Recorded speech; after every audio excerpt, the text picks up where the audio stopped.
take him on and abandon him. His elite advisory council's shutting down after he blamed both sides for the violence in Charlottesville. Overnight, hundreds turning out for an emotional vigil. Also new this morning, the president's chief strategist, Steve Bannon, is surprising new comments overnight about the violence and the white supremacists and whether or not the U.S. really has any leverage over North Korea. Fast-moving wildfires threatening the West, closing in homes, forcing evacuations. As multiple tornadoes tear through the heartland, fierce winds tossing semis. Now that dangerous system is on the move. Millions in its path this morning. Miraculous survival.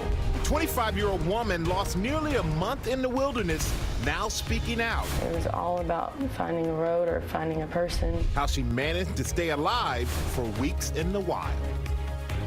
And the incredible fast water rescue caught on camera. He's pinned! Help! A kayaker stranded in some of the most dangerous rapids in the world, struggling to hold on when this man jumps in, risking his life to save a stranger. Live in Times Square, this is GMA with Robin Roberts, George Stephanopoulos, and Michael Strahan. Good morning, America. Great to have David here with us this week. Yeah, what about that amazing rescue? That was an amazing rescue. And the man who jumped in to save the stranger, well, he was actually celebrating his birthday. And this is a birthday he'll never forget. No. He said, not on my watch, not on my birthday. That's it. We'll have more on that ahead, and we have so much news to get to first. That powerful vigil overnight, bringing so many people together in Charlottesville. Many are talking about what Heather Hayer's mother said. Such an important message we want to share with you. So powerful. Also, Robin, this morning, President Trump now unleashing new tweets amid that backlash from CEOs calling out his leadership. Two of his elite advisory councils collapsing after his comments on Charlottesville. So many top executives leaving the groups. They were both disbanded.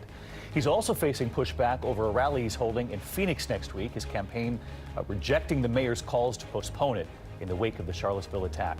Let's go to Mary Bruce, who is in Bedminster, New Jersey this morning with the president, who is up and tweeting those new attacks this morning. Mary, good morning.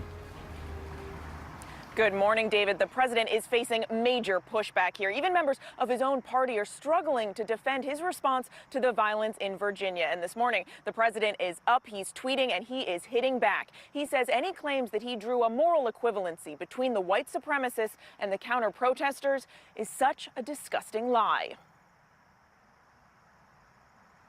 As the president faces the growing backlash over his response to Charlottesville, this morning his chief strategist, Steve Bannon, is giving his take. The president says both sides are to blame, but Bannon tells the American Prospect the so-called alt-right is a fringe element. I think the media plays it up too much. These guys are a collection of clowns. But Bannon says the intense debate over racism ignited by the president's comments gives Trump a political edge. If the left is focused on race and identity, he says, and we go with economic nationalism, we can crush the Democrats. Speculation has been mounting that Bannon's days at the White House are numbered.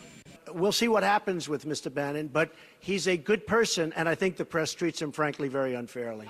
And now Bannon is contradicting the president's position on North Korea's strategy, saying there is no military solution. Forget it. This morning, the president is growing more isolated by his own words. The fallout over his response to Charlottesville intensifying. I think there's blame on both sides. His reluctance to condemn the hate is causing some of the nation's top CEOs to turn their backs on the businessman president.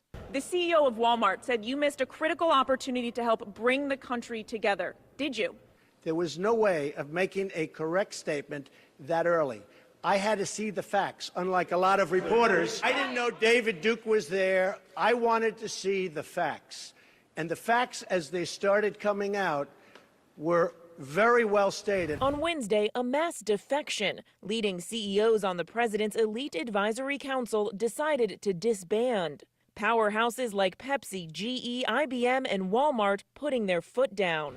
In a letter to employees, J.P. Morgan CEO Jamie Dimon writing, I strongly disagree with President Trump's reaction to the events that took place in Charlottesville over the past several days. Racism, intolerance, and violence are always wrong.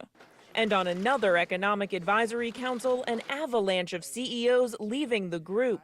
Seemingly eager to frame the departures in his own terms, the president abruptly cut off both groups, tweeting, "Rather than putting pressure on the business people of the Manufacturing Council and Strategy and Policy Forum, I am ending both. Thank you all." Now, while the president is lashing out on Twitter, he has no public events here in New Jersey today, but he is planning to get back out on the campaign trail next week with a rally in Phoenix. But, Robin, he's facing pushback there, too. Overnight, the mayor asking the White House to delay this rally because he says the nation is still healing. But sources tell us the president has no plans to put this off.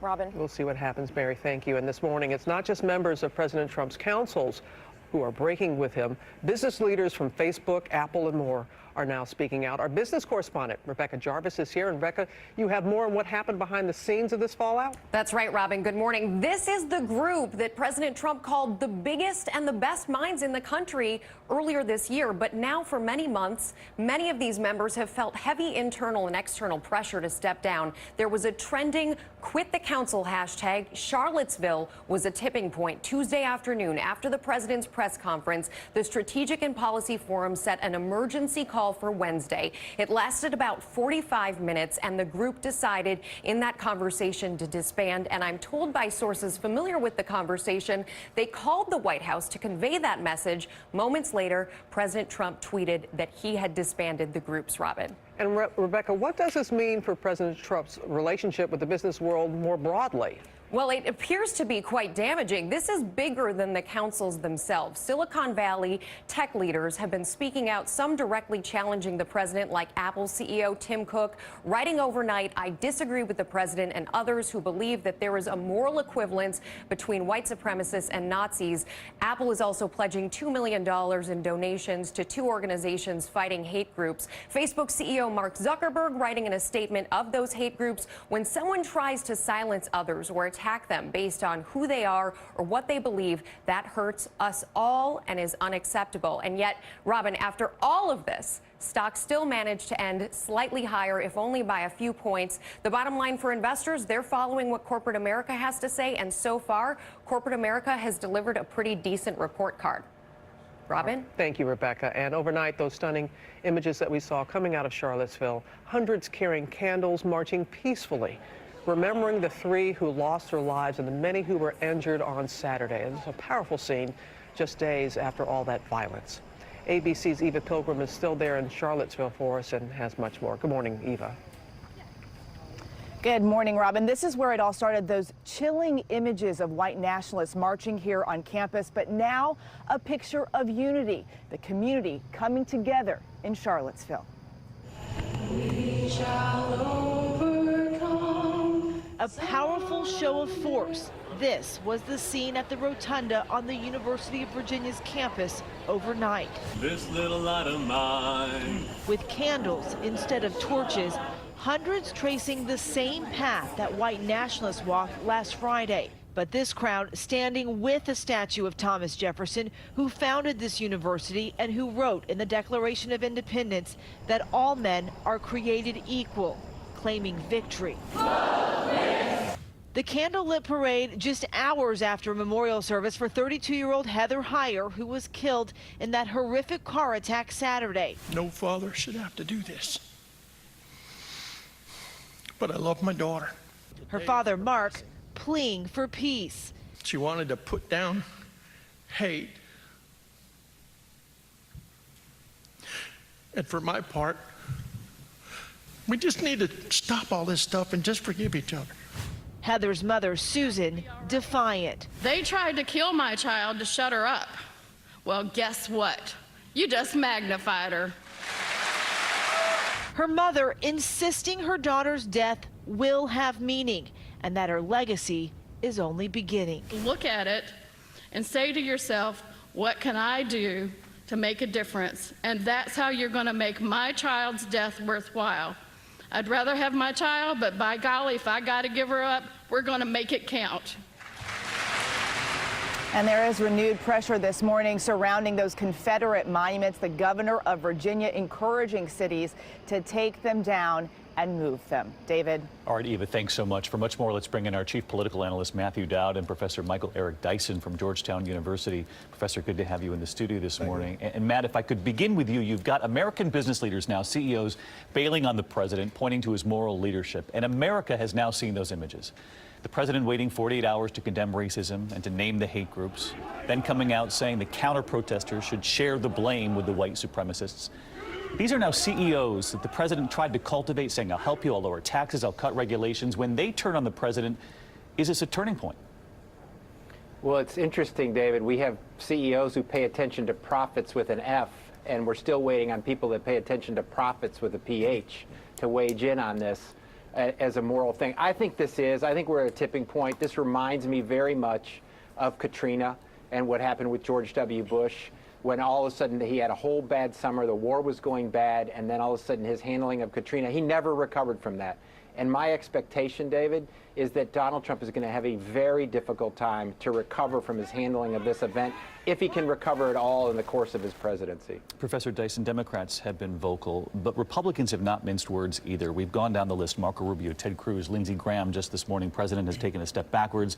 You're dividing Americans, not healing them. But my question to you is, when is a tweet or a tersely worded statement no longer enough politically? Well, it's not enough at all right now. What we see is the kind of snowballing effect of the outrage of American citizens against a president who has amplified the worst instincts of bigotry and racism and white supremacy in this nation. The neo-Nazis out there marching are not to be falsely equivalent to those who are protesting them. The Republicans have shown cowardice in the face of such opposition because they have kind of led from behind. They got mad at President Obama when they said he did such, and now they are waiting for the moral temperature to be taken with a finger cast in the wind, so to speak, to mix metaphors, before they weigh in. And they don't usually name him by name. The thing is that this must be named by its extraordinary name, the heinous character of the offense that President Trump gave voice to, and to say to him not only what he said is wrong, but the instinct in this country to embrace bigotry as opposed to repudiate it is the very thing that this democracy is premised on. If we are to truly embrace American democracy, we have to repudiate these forces, and yet the highest office in the land, at the top echelon of power, has articulated ideas that most Americans find deeply and profoundly reprehensible. And Matt, one more question to you. Steve Bannon, chief strategist to the president, overnight in that interview, seeming to contradict President Trump's threat of fire and fury, saying there's no military solution, forget it. Talking about the millions who would die, saying no solution, they got us. Did he undercut the president here on the world stage? What happens when North Korea sees that? Well, at first, the president undercuts himself more than anybody else undercuts him. But I think Steve Bannon reminds me of the guy that turns over his computer and empties his desk and throws stuff around the room before he's about to get fired. That's what Steve Bannon reminds me of. And one thing about Steve Bannon is that it's interestingly, he accidentally told the truth. That's what happens when you sort of retract these things in the aftermath. He accidentally told the truth. All right, Matt Dowd, Professor Dyson, author of Tears We Cannot Stop, A Sermon to White America. Thank you both this morning for being here. Thanks for having me. Michael? Thank you. All right, thank you, David. And we're going to turn now to that severe weather across the country. Wildfires forcing evacuations in Washington and multiple twisters tearing through the Midwest. Ginger is tracking it all. Good morning, Ginger. Good morning to you, Michael. We've got striking images coming from southern Minnesota. This was just last night. You can see the power flashes there. Thankfully, no one was injured. One farm was damaged. But this morning, a much more dire situation happening. Fire officials in central Washington state saying all of these folks, nearly 80 homes, need to get out right now. This morning, a fast-moving wildfire near Quincy, Washington, forcing level 3 evacuations for more than 80 homes. Stay clear of the area. The wording from officials, get out now. It's called the Monument Hill Fire, and earlier it knocked out power for hundreds in Grant County. At least 500 acres burning, sending heavy smoke and flames into the night sky. In Minnesota, 8 reported tornadoes. Tornado down, tornado down. This one in Lafayette, just southwest of Minneapolis, sending debris flying and power lines flashing. From Indiana to Texas, tennis ball-sized hail and winds to nearly 80 miles per hour. Man, this is getting worse. The winds shredding power lines, blowing this store roof straight across an intersection. That same low pressure system that caused those tornadoes in Minnesota now moves to the east. And I think there's a heart of action here that happens Saginaw, Bay City, Midland, Michigan along the warm front, and then south into Lansing, Detroit, Toledo, down into parts of northeastern Indiana. So today, if you live in that region, later this afternoon and evening, that's the area we're watching for the potential for tornadoes, but also damaging wind and hail. A whole lot more coming on what's happening with Hurricane Gert, Michael, in just a couple of moments. All right. Thank you, Ginger. And we're happy to have you back, Amy. Oh, thank you. Very well rested. Stories for us. Yes, you should be, and we can't wait to hear what you have to say. All right. Well, good morning to everyone. And we begin with South Korea expressing confidence that there will not be another war on the Korean peninsula. President Moon said President Trump promised to get his country's approval before taking any action against North Korea. Well, take a look at this fiery crash. It is causing headaches for morning commuters near Kansas City. A portion of the highway is closed after that big rig slammed into the median. Good Samaritans helped the driver and his dog escape that wreckage. Well, the nation has a serious case of Powerball fever this morning. No one hit the jackpot last night, and it's now swelled to more than $500 million, $510 million to be exact. The next drawing is Saturday. But becoming a millionaire won't be easy. The odds 1 in nearly 300 million. And finally, Malala Yousafzai shared some very big news overnight. 5 years after nearly being killed by the Taliban for her efforts to educate girls, she is taking a big step in her own education. She has been accepted to Oxford. She will be studying philosophy, politics, and economics. In a tweet, she congratulated all the other students who got in, adding, "She's so excited," with 3 exclamation points. I'm always reminded, despite all that she's done, she is a young woman, and she is so full of life, so we're so happy for her. So worthy of that. Thank you. Congratulations to her. That's awesome. And now we're going to go to search for a group of bandits who pulled off a jewelry heist in London in broad daylight. ABC's Jane Longman has the story. It looked like a scene right out of a Hollywood action movie. A gang wielding hammers making their getaway after smashing and robbing an exclusive jewelry store, speeding off on 3 mopeds as stunned pedestrians look on, all in broad daylight. Oi! Watch again. You can see one of the masked men holding a sledgehammer used to break their way in. Witnesses say the gang carried off the heist in less than a minute, making off with jewelry and expensive watches. The store told ABC News that no one was hurt. It would not reveal the exact worth of the stolen merchandise. Now investigators are searching for clues. One of the gang's hammers can be seen left behind on the floor. In recent years, smash and grab thieves have pulled off several high-profile heists, like this one in Houston, where masked men made off with millions in jewels. And surveillance footage captured 2 men in Florida riding up on a motorcycle, then smashing their way through a Jared's jewelry store. And in one of the most daring cases, these robbers tore into a North London shopping mall on motorcycles, eventually speeding off with $3 million in loot. Now police are racing to catch these robbers before they hit their next target. And all this happened right in the middle of the day. We are in the middle of the most expensive shopping district in the UK, just around the corner from the world-famous Harrods. And police have yet to make any arrests. Guys? All right, James, thanks. Yeah. Wielding a sledgehammer when they came out of that store. And have the video right there in the middle of the day. And that's it. Let's get back to Ginger now with the latest on Hurricane Gert. Yes, and there were dozens of rescues along the Jersey Shore. 1 man died at a Nantucket beach, and that was all because of high surf from Hurricane Gert, which is pulling away and still leaving high surf through tonight on the coast of Maine. Wanted to leave you with that and a very active tropics ahead. But first, the hot cities, brought to you by Liberty Mutual. Liberty Mutual stood with me when this guy got a flat tire in the middle of the night. Hold on, Dad. Liberty did what? Yeah, Liberty Mutual 24-hour roadside assistance helped him to fix his flat so he could get home safely. My dad says our insurance doesn't have that. Don't worry, I know what a lug wrench is, Dad. Is this a lug wrench? Maybe. You can leave worry behind when Liberty stands with you. Liberty stands with you. Liberty Mutual Insurance. Well, today is going to be another hot and humid day with temperatures rising to the upper 80s to around 90 degrees. There's the possibility of some pop-up showers and storms, mainly during the afternoon hours, and then we'll do it all over again tomorrow. In fact, higher heat and humidity will put those feel-like temperatures into the mid and upper 90s for a short period of time. Some gusty storms between 2 and 7 p.m. The weekend, though, not bad at all, 88. And here's what I like. It's looking dry right now on Monday for our solar eclipse. Coming up, that young woman who says she survived nearly a month lost in the wilderness is going to speak out. And inside that amazing rescue, we hear from the hero who saved that husband in the water.